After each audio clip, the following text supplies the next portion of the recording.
پرسی موچە بەکاربێنێ و تا آخر غەرغەرەی عەرقەلە دروستەکە بۆ فەرمانبەران. هەرێم ئێستا ئیشی بووەتە ئەوەی تەنها عەرقەلە دروستکات.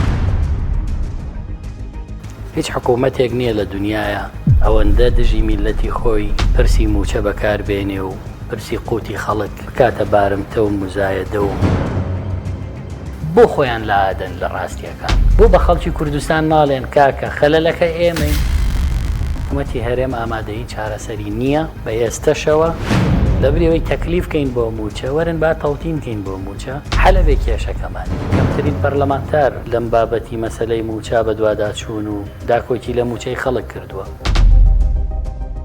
سەرۆکی کۆمار کووردە، جێگری سەرۆک وەزیران کاوکات وەزیری دەرەوەیە کووردە، وەزیری ژینگە کووردە، وەزیری داد کووردە، وەکیل وەزیری نەوت کووردە، وەکیل وەزیری دارایی کووردە، جێگری سۆمۆ کووردە، جێگری سەرۆکی پەرلەمان کووردە. ئەمانە هەموو پۆستی باڵان لە عێراق.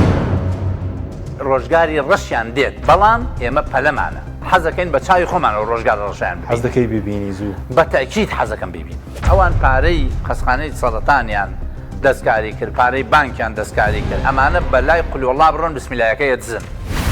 بۆ خۆیان لە ئادەن لە ڕاستیەکان. ڕۆژگاری ڕەشیان دێت.